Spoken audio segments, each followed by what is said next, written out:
So my dad worked on the stealth bombers and Mach 3 and with North American aviation and a long history of top secret projects, and was always at Wright-Pat and things like that. Wright-Patterson Air Force Base, which was one of those kind of places. You shared some of these books with me, Oak Ridge Institute of Nuclear Studies, United States Aerospace Nuclear Power Programs. I mean, this is some of the stuff that your dad was working on, right?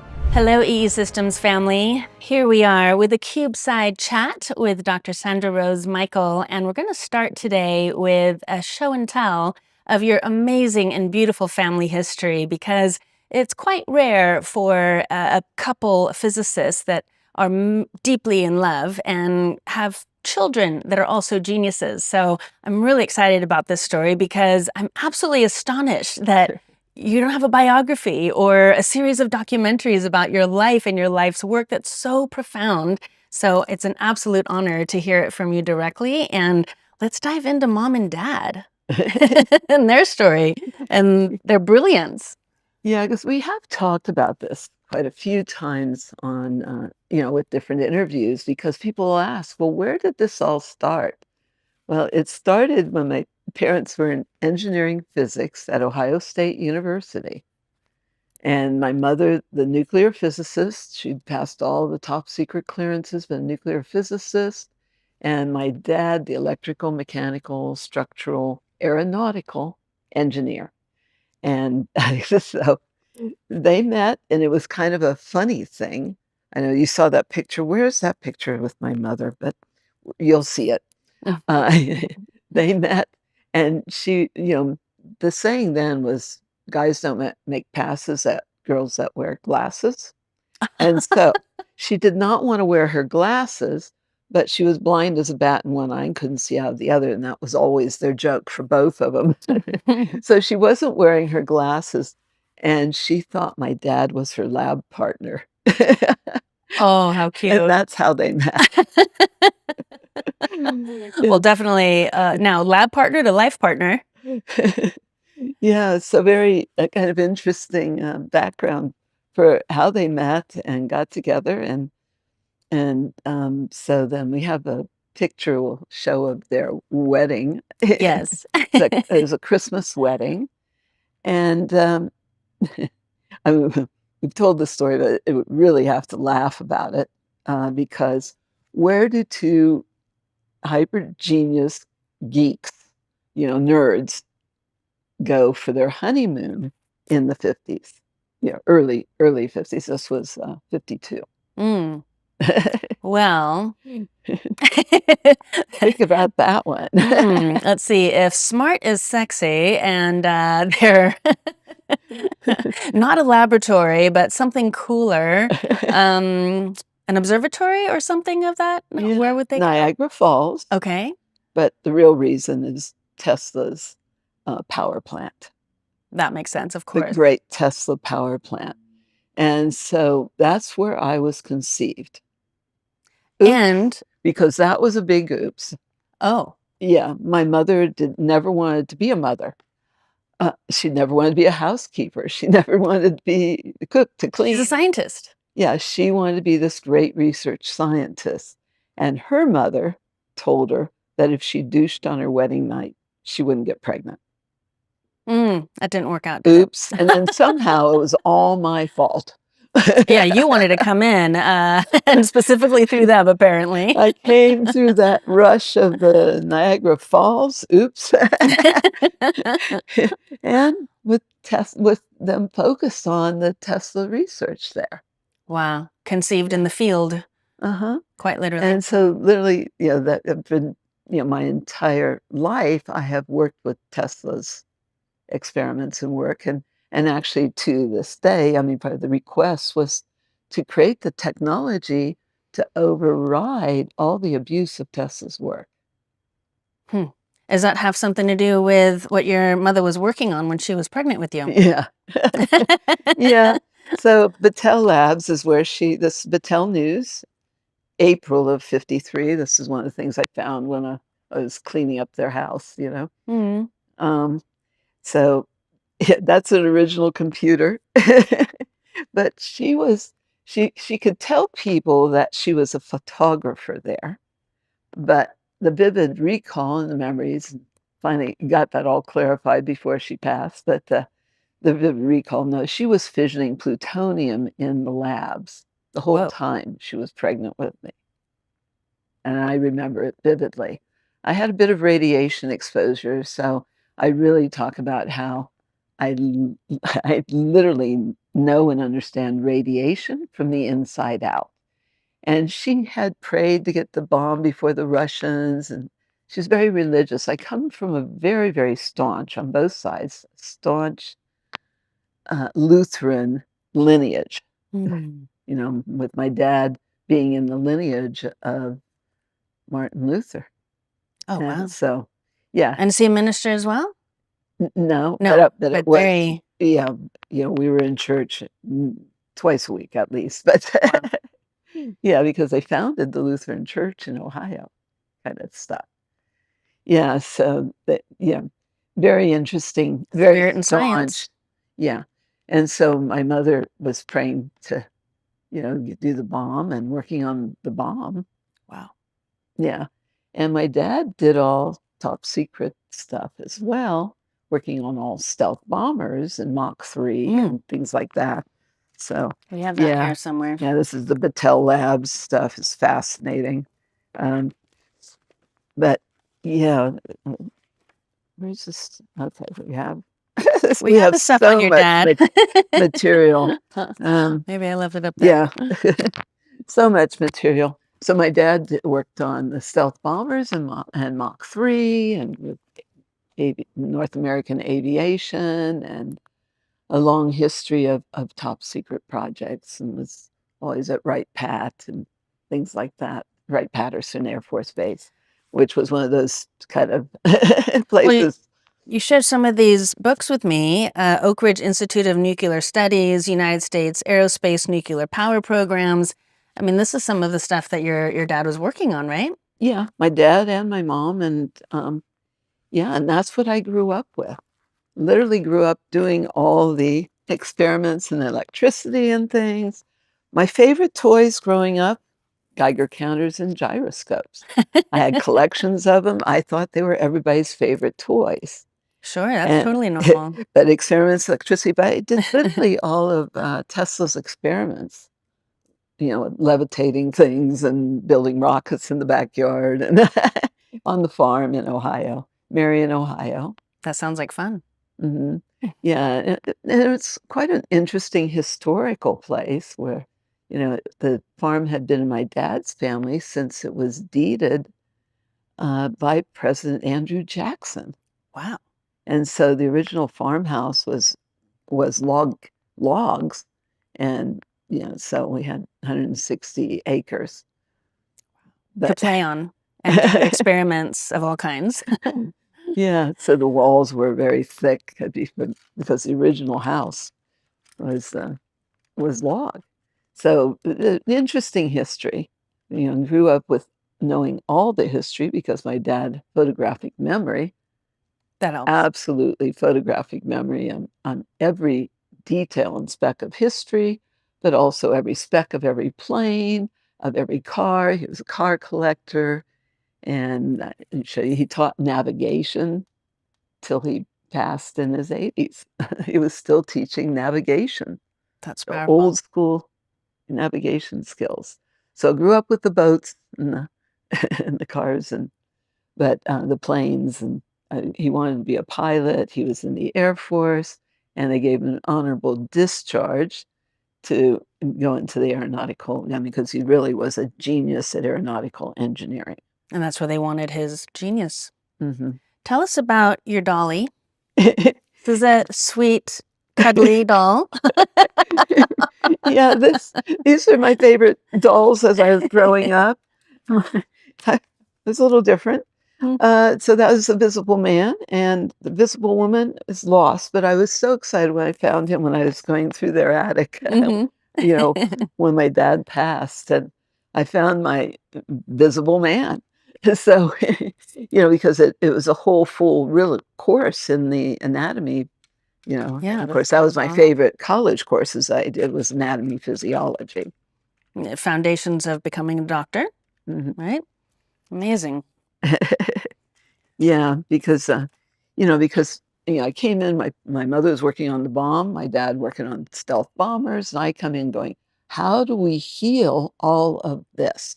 How do we bring healing to the world?" That was my intention and quest from as far back as I can remember with my prayers. So I came in my mother didn't wanna be a mother, so there wasn't a lot of bonding with her because she kinda resented, Mm, kind of resented, she kind of. yeah. Anyway, then and so hyper genius, uh, but she didn't wanna be a mother, so I stayed totally bonded to spirit, very, very closely bonded Mm, with being and very important, so and with being in that Lutheran lineage, I literally read that Bible cover to cover mm. 6 times by the time I was 12. Wow.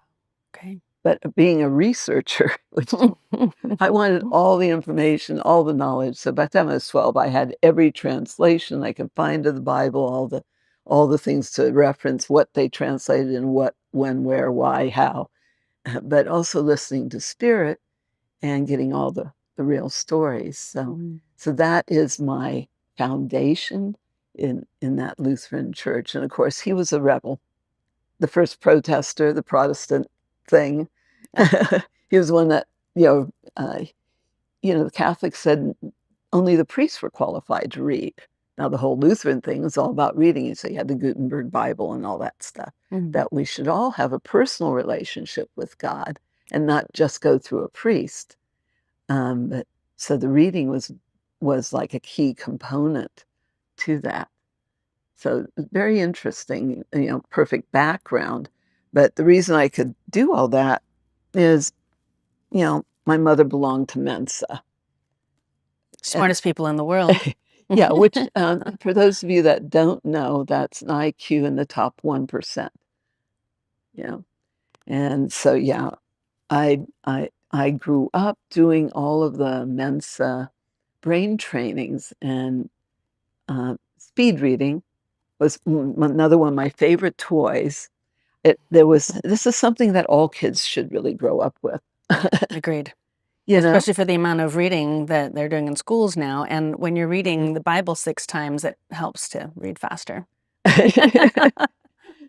It helps to read faster, but yeah, it had a shutter, a shutter, and you'd start with one word at, you know, 1/10 of a Speed. yeah, with the speed.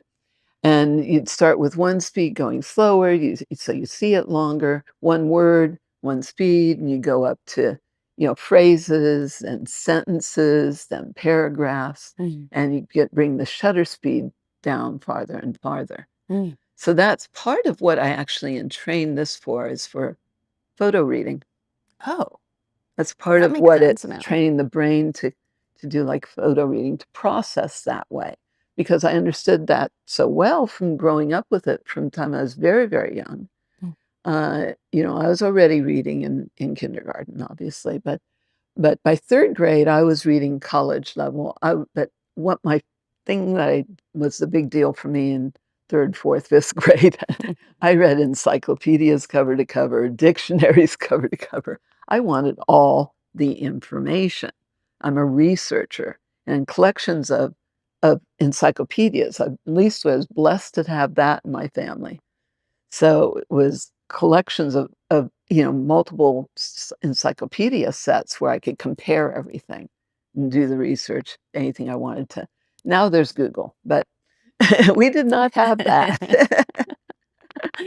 So, but I was literally reading those encyclopedias cover to cover and doing all the experiments and things, building transducers and receivers and circuit boards and my own ham radios and but also being coming in as a healer and from the inside out understanding that everything is a circuitry.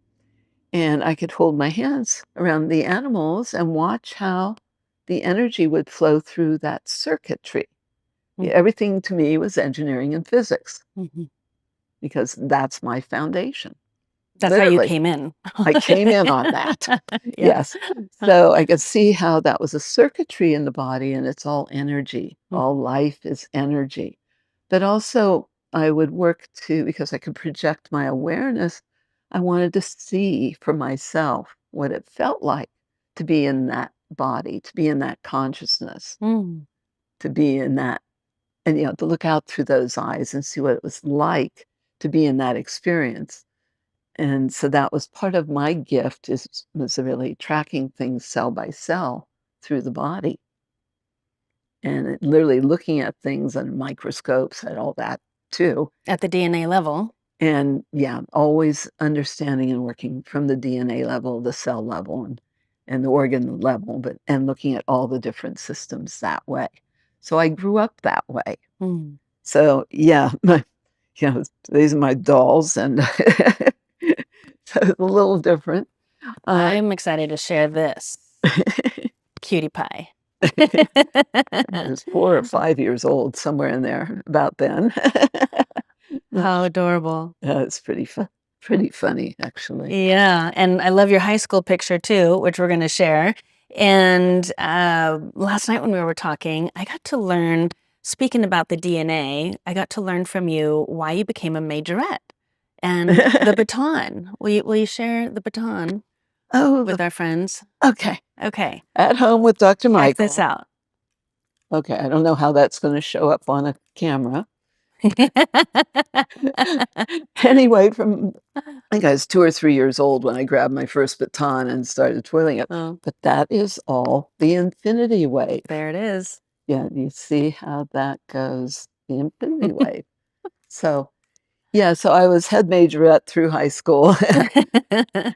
I was in, majorette corps and things before that, but it's all because of that infinity wave, and kind of I came in with my past life recall and memories, and this was something that was very important in the mystery school lineages and traditions, Absolutely. actually, Yes. where you can see it also as that double-edged sword. Mm-hmm.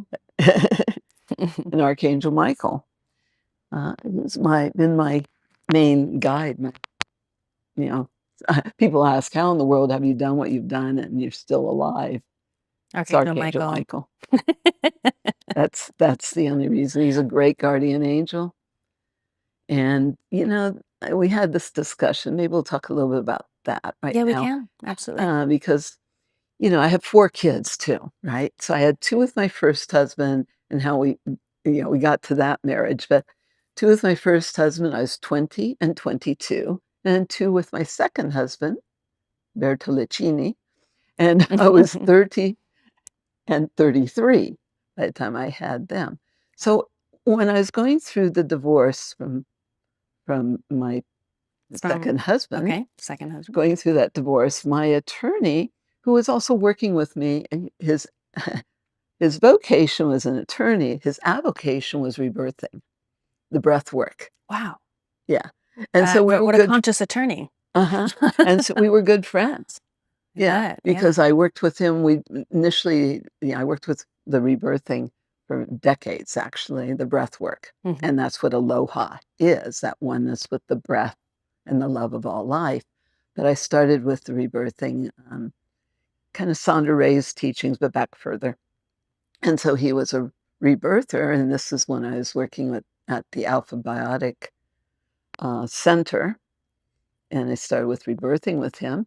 And then when I was going through the divorce, I had my own center. Mm. This is 40 years ago, called the Heart Center on Betty Jane Lane in Dallas, Texas. How cute is that? And so he's saying, well, you should really, you can do a name change free. And I'd recommend that you do a name change. And I really didn't want to keep Bertolicini. It's a lot to say. And so I'm meditating. I didn't want to go back to my maiden name either, which is Boehner, Behner, Boehner. My dad's Ralph Boehner, and we got Lois Boehner. And Boehner didn't quite seem right to go back to either Mm-hmm. at this point. And so So I was meditating and going, okay, what do I, okay, I can change my name, but to what? What is my name? Yeah. What is my name? It was a question. And Mm, a lot of my upbringing has been all about ask and you shall receive, yes. which is also from the Bible, because ask and you shall receive, be still and know means shut up and listen. Yes, it does. So I Use your asked, intuition. asked, and just the point that you're asking the question is the affirmation that the answer is available for you if you listen. So the trick is learning to listen. Agreed. So I asked, okay, what do I do with this? What is my name? And Archangel Michael appeared and Mm, said, you know, I'm your family, and Michael can be your family name. how beautiful. So that's how it went from being, Sandra Rose Boehner to Mhm. Sandra Rose Michael. Because And it Sandra just Rose, feels more flowy and resonant to the truth of who you are. And being that Archangel Michael is so close with you and been working with you your whole life, he is your spirit family. So yeah, how beautiful. Thank you for sharing that. yeah. Now So, that makes sense. so where were we before that? We were talking about mom and dad, the majorette, and the Okay. foundations of Yeah, aloha, that's that and the thing. DNA is it's This in is the the ethers, it's dance in the of the spin. DNA, literally. It's the dance of the DNA that's what, that infinity wave, the infinitely projected Mobius, that infinity wave. My most exciting day in kindergarten, about that old, but my most exciting day was we made Mobius strips. Oh. Oh, Did any of the other kids think it was cool? I don't know, but I was like, You were "Oh, excited. yeah." I totally get this. Mhm. And so that was my most exciting day, in school. My other most exciting day in school was, I think it was 4th or 5th grade, where I really dived into the Fibonacci sequences, that golden mean. The Mhm. golden mean. Is that a great name for understanding the Yes. geometry of life? Oh, and now we're coming into the golden age Uh-huh. and the golden mean of the DNA resequencing and zipping back together as the E systems does. It's Yeah. quite prophetic. Yeah, so before the technology, I was told, heard very, very clearly, intentionally, to put the Fibonacci sequence before the cellular replication patterns Mm. and how to work with that. But it's designed to look like 12 strands of DNA, to activate all of our latent DNA capabilities and things like that. So there's lots of, how we got to where we got with the technology. But yeah, in high school, so then I was head majorette, but um, I was in all the AP classes, all the advanced placement, all the you know the advanced classes on everything. But it was my junior year where I realized I was really kind of in trouble. Mm. Were you bored or just Well, unchallenged? yeah, I was How bored kind in of school, trouble? yes. Because I don't see you getting like in trouble for, other things, but Not so yeah. much. How so? How so? But what I realized was, I did the ACT and SAT tests, Uh, and I tested above 99th percentile, again. way above 99th percentile on both of them. Uh-huh. And so when I thought about that, it was like, "Oh, holy shit, this isn't good." That means there's less than 1% of people on this planet Yeah. that Understand things the I way you do. if I'm like, yeah, if I'm really like that, some of the highest IQ on the planet, we're really in trouble. That's it's like, "Oh, no, this isn't good." Wait, what? We need to do something. Oh, no, this isn't good. So Mm, part of what the technology is designed to do with that right-left brain synchronization for accessing those ideal brain states, but it's also designed to trigger people's genius because everybody has their own genius, and that's just so important to understand. Everybody yeah. has their own genius, and we wanna trigger everybody's mastery and their own gifts to be brought forward for the world. Because my whole thing is from day one coming in was a new heaven, a new earth, and we're here to fulfill that. You know? Absolutely. Never mind that How your do we parents were making bombs and bombers, but we're here to heal. We're here to heal the world, and that's been my entire life focus. Yeah. So I was really kind of kind of disconcerted by that when they called me in and told me that. But I had also, I think it was in my junior year, I tested top in the state of Ohio in Latin, which I loved, Mm. Latin, and of course that's past life recall. And I had this teacher that I know was sent just for me. He only taught there the years that I had him. Oh, yes. Your Yeah. private tutor slash teacher Well, it was a very small class. Latin wasn't real popular then. in Ohio. Or yeah, back then. And back then, You yeah. know, people were taking French and Spanish. I Mm. did end up taking a couple years of French, but I had 2 good solid years of Latin. And and so I actually tested top in the state in Latin, English, and math. Well, that makes sense. Not history, because I didn't like that because they were lying about it. It was his story, and that upset me because they were lying. And they left all of her story out of most of the history, so there's that in many So cases. my dad was a real history buff, and I'm going, But it's something wrong missing. about these stories. Yeah. So it wasn't that, but how I talked about how I worked with the Latin. Was I would record the declinations and things, and record them and play them in my sleep. Mm. I would also sleep on my books.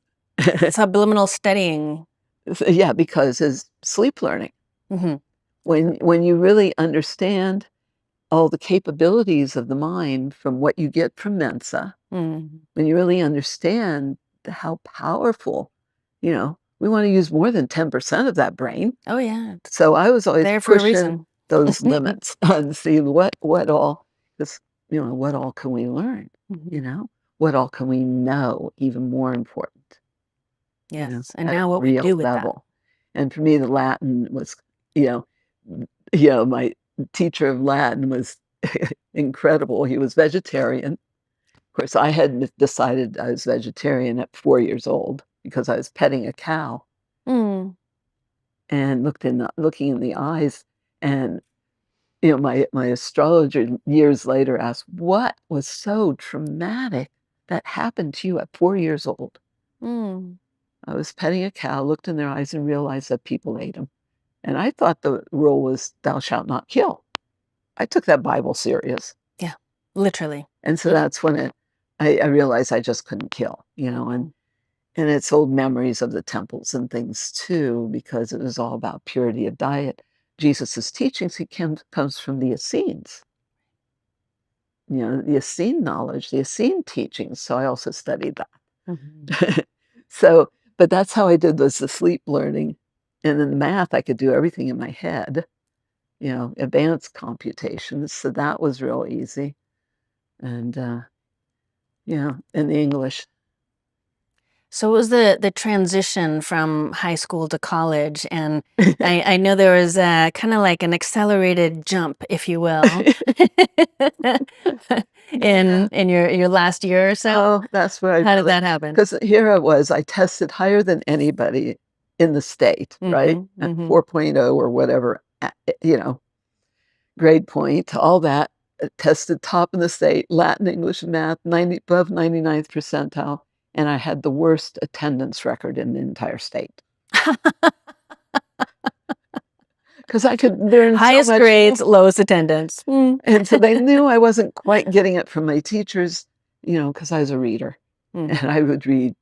Yeah, I'd go to the library and come home with 20 books at a time and read them all and As take with them all most back. inventors and innovators, they're self-taught and self-educated. That's partly the way is that you're paving the new path. There isn't a textbook yet Yeah, for what you're wanting to know. You're creating the textbook through yeah, your life's teaching. but it's also through getting as much knowledge of, from authorities Mhm. as you possibly can, Yes. and internalizing it to where at a cellular level. Mm. And, you take all the information and then decipher it down into what works. So, I was studying a lot of psychology and things like that, besides all the religions. All of them. Yeah. And so, that was an interesting time. So I was in high school. Through my senior year, I had more than enough credits to graduate, or enough credits to graduate, but I was I was so over the school. But also it was the time of war, which is I'm all about peace. So everybody thought I was a flower child, thought I was in drugs, and I wouldn't touch an aspirin. Because I had these round wire-rimmed glasses. And, they just didn't my brain's just it's a different place to be. And so, I was all about peace. So, it was during the Vietnam War, Mm. and I fell in love with this gorgeous, blonde-haired, blue-eyed, 6 foot 2 or 3 guy Mm. when I was in high school, 2 years older than me. And he was gonna be drafted, so he joined the Air Force. Oh, to not be drafted To into. not be drafted Mhm. into the Army Right. for the Vietnam War, because remember, they weren't coming back in good shape from that war.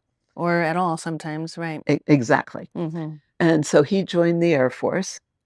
I was 17, I married him in January of my graduation year, 71. I married him, right out of basic training, and I drove across country Mm. because he got stationed at Davis-Monthan Air Force Base. So I drove across country all by myself. My first car was a '65 Mustang convertible. Well, I knew that wasn't gonna make it because that would be, like, found on road dead, fix or repair daily. Mhm. That Mustang wasn't gonna make it. I bought a Volkswagen Beetle. Totally different vehicles. Yeah, Wow. and I had worked since I was 14, so and I'd been working through school, all that too. So I bought this Volkswagen Beetle, it was not automatic, it was stick Mhm, shift, mhm. and at 17, I drove that from Ohio to Tucson, Arizona, Davis-Monthan Air Force Base. Mm. I had completed that, that that half a year, Mhm. so I dropped out the last semester. Yeah. Before because I didn't figure I needed to walk You or had the what was credits, I you gonna had the stick around SATs. for? Yeah. Yeah, I had all that. I took my transcripts with me to Tucson, Arizona, and to make money, I worked as a transcriptionist, because I could type really well and my English skills were off the charts, top of my state in English. So I was a transcriptionist for attorneys and things like that. Um, This and looks like a transcription as well. So you're transcribing light language in some ways. Yeah, Yeah. yeah, this is a transcription of a lot of information, so layered and layered and layered. But so then had brought my transcripts with me. I went to Pima College, said, "Here's my transcripts. I wanna go to college here," and created my course studies and what I wanted to study. But everybody was so upset with me in Marion, Ohio. How dare I not Leave them. graduate, and how dare I? They were so upset with me. Yeah, in fact, I mean, just it was, uh, but I would have had a free scholarship to any school I wanted, Harvard, any of them, a free scholarship, total scholarship to any of them, Mm. and I escaped. You said, "Thank you, no thank you. I Yes, will and it do my." really was an escape because I would have been in those top secret government programs. Yeah, entrapped in that system and Uh-huh. that those beliefs. Yeah, but Yeah. everybody was so upset with me that I was disowned and everything. Well, you veered off the conventional path and paved your own. So that is another mark of a genius. And many innovators and inventors of our past is that you do have to make it up on your own. And there isn't a program in the conventional society that can match or even align with what you came here for. So Yeah, and it was like, I gotta get on with my life. and purpose and Rather healing than the sitting planet. here in the school and looking out the window, or, you know, it was like there wasn't any point, to me. I gotta get on with my life. I mean, hormones might have had a role in that, I'm not sure, but I was a virgin. Hmm. Yeah, and by the way, I married this man, he married me. I was rebelling. He was gorgeous, blonde hair, blue-eyed. I have 2 gorgeous daughters that are blonde hair, blue-eyed. Hmm. Hmm. And, but I was rebelling against the IQ stuff. So I was gonna marry for just love. And he was a D student. It really wasn't fair to him because my brain ran circles around him. Yeah. So it wasn't so good, a match. Mm-mm. No, and especially being your parents being sapiosexual, right? That brains are very, very attractive, and having Yeah. that level of connection is important. But also he married me because I was the first virgin he'd found. Well, Uh so your values were a little, You have yeah, to laugh at you it. do. It's really cute. Well, we'll never do that again.